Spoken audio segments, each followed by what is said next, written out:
नमस्कार दोस्तों, आप सभी का अपने YouTube चैनल आशा स्टडी पॉइंट पर स्वागत है। साहित्य संबंधित पुरस्कारों में दोस्तों आज हम देखेंगे ज्ञानपीठ पुरस्कार के बारे में। काफ़ी महत्वपूर्ण पॉइंट है। साहित्य संबंधित पुरस्कारों में यहाँ से प्रश्न बहुत काफ़ी बनते हैं। तो चलिए शुरू करते हैं ज्ञानपीठ पुरस्कार के बारे में। पहले बेसिक जानकारी देखते हैं ज्ञानपीठ पुरस्कार से संबंधित क्या क्या चीज़ें हमारे पेपर की दृष्टि से महत्वपूर्ण हैं।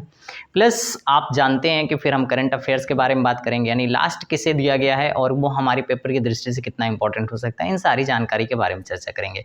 मेरा एक उद्देश्य है एक नज़र में आपको पूरा ज्ञानपीठ पुरस्कार में जितनी भी महत्वपूर्ण बातें होती हैं सभी जानकारी दे देना कि अगर कहीं से भी आपके कॉम्पिटिटिव एग्ज़ाम में कोई भी क्वेश्चन बनता है तो कंप्लीट आपको इसी में से मिले। चलिए तो चर्चा करते हैं दोस्तों। ज्ञानपीठ पुरस्कार के बारे में बात करें तो साहित्य जगत का सर्वोच्च पुरस्कार है। यानी ज्ञानपीठ पुरस्कार सभी साहित्य जगत में जितने भी पुरस्कार आपके दिए जाते हैं उन सब में सबसे सर्वोच्च यानी सबसे बड़ा पुरस्कार है। नेक्स्ट दोस्तों बात करते हैं ज्ञानपीठ पुरस्कार प्रख्यात उद्योगपति शांति प्रसाद जैन द्वारा सांस्कृतिक एवं साहित्यिक संस्था भारतीय ज्ञानपीठ द्वारा वर्ष 1965 से वर्ष 1965 से इम्पोर्टेंट है 1965 से प्रारंभ किया गया।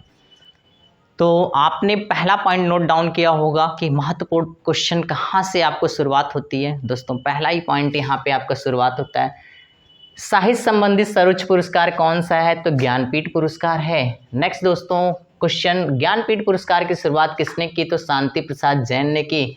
नेक्स्ट है आपका कब से शुरू किया गया या पहली बार ज्ञानपीठ पुरस्कार कब दिया गया, तो 1965 में दिया गया, 1965 में दिया गया।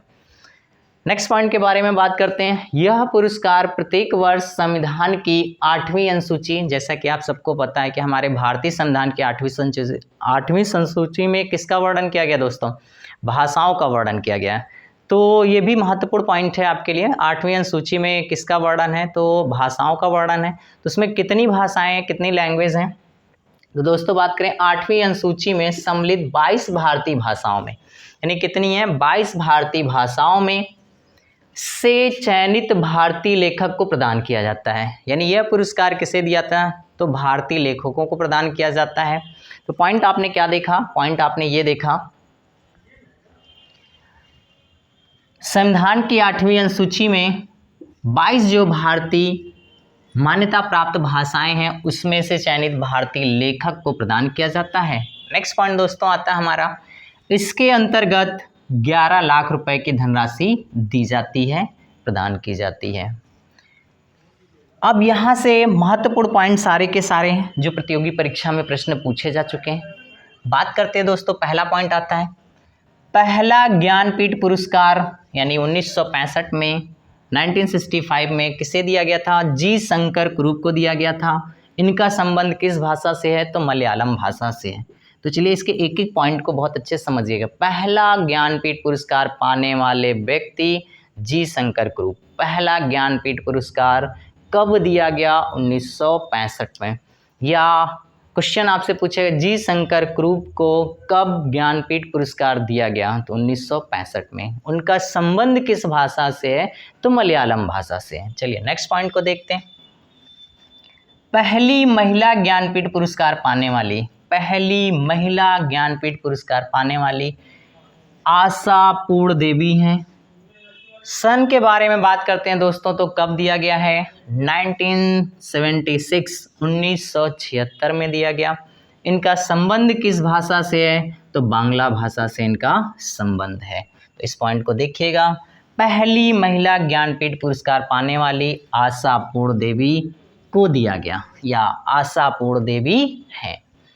नेक्स्ट दोस्तों बात करते हैं हिंदी में, ये काफ़ी महत्वपूर्ण है, ये आपके लैंग्वेज में बार बार पूछा जाता है। जब आपका कंपटीशन में हिंदी का पेपर आप अटेम्प्ट करते हैं तो ये जीएस में भी पूछा जाता है और हिंदी में भी पूछा जाता है, तो काफ़ी महत्वपूर्ण है, इसलिए इस पॉइंट को बहुत अच्छे से समझना हमें।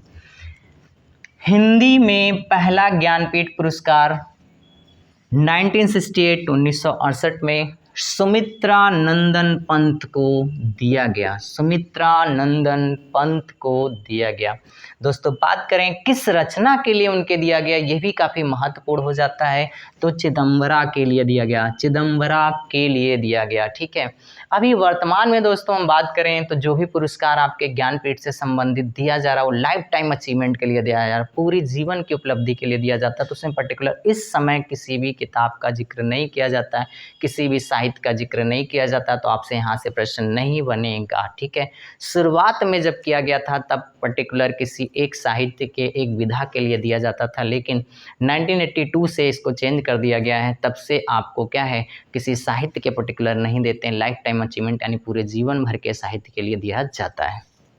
तो ये जानकारी यहाँ पे मैंने इस किताब को इसलिए नोट किया क्योंकि ये कई बार पूछी गई है। तो देखिए मेरा उद्देश्य ये होता है, आप सबको पता है कि मुझे वो टॉपिक आपको देना है जो आपके पेपर की दृष्टि से हर एक पॉइंट को कवर करे।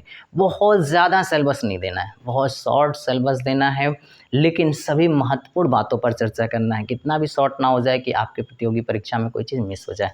तो चलिए दोस्तों फिर से नेक्स्ट पॉइंट पे आते हैं। अंग्रेजी में पहला ज्ञानपीठ पुरस्कार 2018 में दिया गया। 2018 में किसे दिया गया दोस्तों? अमिताभ घोष को दिया गया। यानी अंग्रेजी में पहला ज्ञानपीठ पुरस्कार कब मिला? तो 2018 में किसे मिला? अमिताभ घोष को मिला। अब दोस्तों करंट सेक्शन में आप इसको रखेंगे, आपको अच्छे से पता है। तो चर्चा करते हैं। लास्ट जो हमारा अभी दिया गया है वो दोस्तों है आपका 57वां ज्ञानपीठ पुरस्कार 2021। काफ़ी महत्वपूर्ण है, इसको आप वेरी इंपॉर्टेंट टिक करिएगा और इसको बहुत अच्छे से आपको तैयार करना है। 57वां ज्ञानपीठ पुरस्कार 2021। तो दोस्तों बात करते हैं किसे दिया गया? कोंकणी उपन्यासकार दामोदर मावजो को दिया गया। नाम फिर से देखिएगा, दामोदर मावजो, जिनका संबंध किस भाषा से है? तो कोंकणी भाषा से है। कब का दिया गया? तो 2021 का दिया गया। किस नंबर का दिया गया? तो 57 नंबर का दिया गया। नेक्स्ट दोस्तों कुछ महत्वपूर्ण और भी बातें हैं यहाँ पर, आपको ये भी जानकारी, क्योंकि यहाँ से जब प्रश्न बनता है तो 1-2 साल बैक में भी पूछ लेता है, तो इसलिए मैंने देखिए 2021 का, 20 का और 19 का तीनों चर्चा कर लेते हैं। ठीक है, तो चलिए बात करते हैं दोस्तों 56वां यानी 56वां 2020 का किसे दिया गया? असमिया कवि नीलमणि फुक्कन जूनियर को दिया गया। काफ़ी बार ये प्रश्न पूछा भी जा चुका है, आप प्रीवियस पेपर लगाएंगे तो वहाँ पे आपको देखेंगे, आपको मिलेगा ज़रूर। असमिया कवि नीलमणि फुक्कन जूनियर को दिया गया। 55 बात कर लेते हैं दोस्तों। 55वां 2019 का किसे दिया गया? मलयालम के कवि अकितम अच्युत नंबूदरी को दिया गया। एक बार सरसरी निगाहों से फिर से आप इसको देख लीजिएगा, टॉपिक आपका ये कंप्लीट होता है। दोस्तों बात करते हैं साहित्य संबंधित पुरस्कार में, तो सबसे सर्वोच्च पुरस्कार के बारे में बात करते हैं दोस्तों, तो ज्ञानपीठ पुरस्कार आता है। ज्ञानपीठ पुरस्कार की शुरुआत किसने करी थी? तो उद्योगपति शांति प्रसाद जैन द्वारा इस पुरस्कार की शुरुआत की गई थी। कौन सी संस्था देती? तो भारतीय ज्ञानपीठ संस्था देती है। पहली बार इसकी शुरुआत कब की गई? 1965 में की गई। ज्ञानपीठ पुरस्कार कितनी भाषाओं में दिया जाता है? तो दोस्तों बात करते हैं संविधान की 8वीं अनुसूची में सम्मिलित 22 भारतीय भाषाओं के लिए भारतीय लेखकों को दिया जाता है। पूरे जीवन भर की उपलब्धि के लिए दिया जाता है वर्तमान में। इसके अंतर्गत बात करें तो 11 लाख रुपए की धनराशि दी जाती है। पहला ज्ञानपीठ पुरस्कार पाने वाले 1965 की बात करते हैं तो किसे दिया गया? 1965 में जी शंकर कुरूप को, यानी गोविंद शंकर कुरूप को दिया गया। उनका संबंध किस भाषा से है? तो मलयालम भाषा से है। नेक्स्ट पॉइंट में बात करते हैं पहली महिला ज्ञानपीठ पुरस्कार पाने वाली, तो हो जाता है 1976 में आशा पूर्णदेवी, जिनका संबंध बांग्ला भाषा से है। नेक्स्ट बात करते हैं दोस्तों हिंदी में पहला ज्ञानपीठ पुरस्कार पाने वाली, तो 1968 में सुमित्रा नंदन पंत, उनकी रचना जो है काफ़ी पूछी जाती है, चिदम्बरा रचना के लिए दिया गया। नेक्स्ट दोस्तों बात करते हैं अंग्रेजी भाषा में पहला ज्ञानपीठ पुरस्कार पाने वाले, तो बात करते हैं 2018 में अमिताभ घोष को दिया गया। अब करंट सेक्शन में बात करते हैं तो 57वां ज्ञानपीठ पुरस्कार 2021 की बात करते हैं तो कोंकणी उपन्यासकार दामोदर मावजे को दिया गया। 56वां 2020 असमिया कवि नीलमणि फुक्कन जूनियर को दिया गया। 55वां 2019 मलयालम के कवि अकितम अच्युत नंबूदरी को दिया गया। तो दोस्तों अगर चैनल पे आप पहली बार विजिट कर रहे हैं तो चैनल को लाइक करिए, सब्सक्राइब करिए, अपने मित्रों तक शेयर करिए। फिर मिलते हैं नेक्स्ट वीडियो में। Thank you.